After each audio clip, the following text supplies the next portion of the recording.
330-370-1590 if you want to join in. So yesterday we told you about a scam involving the Lorain County Sheriff Department. Well, not involving them, but, somebody said they were the Lorain County Sheriff, and, well, you have a warrant for your arrest.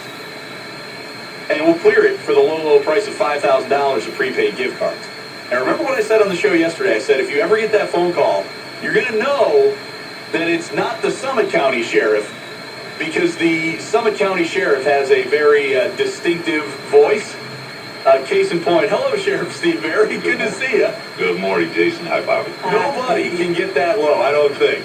And I said that on the air yesterday, and you called in and said, I want to come on the show today.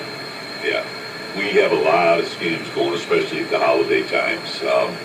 And what they try to do is target people who are usually elderly, or, it's really, really sad. And they're very sophisticated and very extensive in their means. The best one I had ever heard around here was someone who used one of my actual commander's names, and had the radio room traffic simulated in the background. Oh, wow. Yeah, it was a few years ago, and they used the wrong rank, but right name, etc. So, it does happen, and they're trying to find people who will become pretty much very upset right away, and if not hang up, they'll stay on, and once they know they've got them on the line, they're going to try to get as much out of them as they can. And when they're that elaborate, how many people are going on and researching, wait, he's a lieutenant, he's not a sergeant? Right, exactly. Lately, what we have as well is they tie in, it's very sophisticated and extensive the way they do this electronically. We have traced them as far as European countries, Asian countries, etc., even though they show up with local numbers. And that's the thing.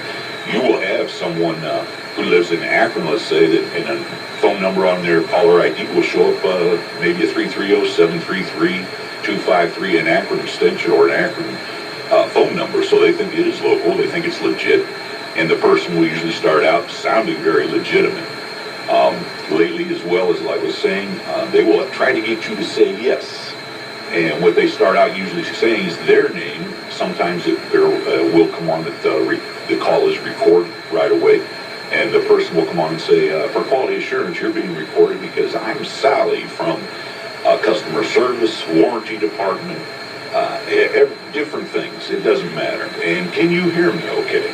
And as soon as you say yes, they're actually recording you to get a yes on a record, on record, so they can use that for different questions, etc. It's unbelievable what they will do.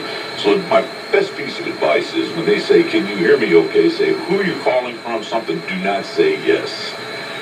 One of my own relatives was called, and they started out by saying to them, we are calling because we know you have a problem with your alarm service. And right away, without thinking, my relative said, I don't have an alarm. Be careful what you say. Always think before you talk. And if you question them at length whatsoever, usually by the third or fourth question you have for them, you'll know they're not legit. It's usually, we hear these online, we see them on YouTube when people get these, and you think they're very easy to sniff out, but if they say something like, your house got broke into, or you have a warrant for your arrest, or we have your grandkid in jail right now, or something like that, at that point, you're freaking out. You're freaking out. And you're hitting on the top three that we've been having reports on over the last 6 months to a year. The grandchild in custody or being held at the border or in the hospital due to a traffic crash, some, in Canada or somewhere far away. And grandma or grandpa, I need money.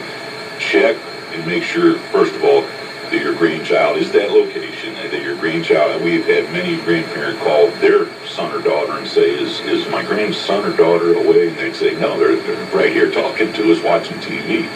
But people do, they freak out right away, and sadly, sometimes they'll give these gift cards to these crooks. It's scary stuff. Summit County Sheriff Steve Berry with us on 1590 and 93.5 WAKR.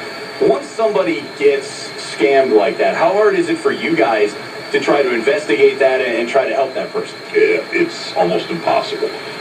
They're using clone phones. They're nowhere around this area usually. Like I said, it's been as far as we've tracked it clear through the United States in different states.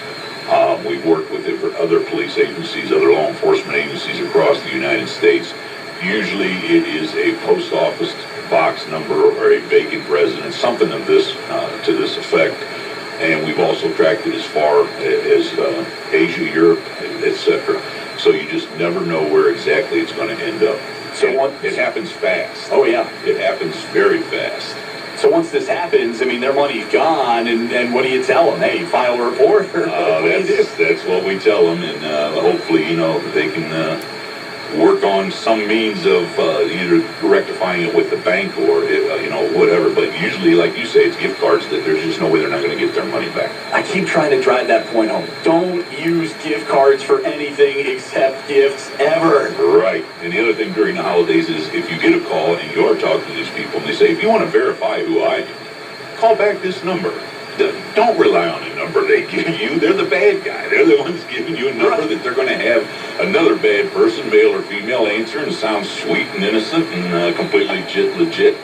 Always use a number off your computer for the business, off the card itself, or out of the phone book, however you do it. But use the business number that you look up, not one that the bad guys give you. Absolutely.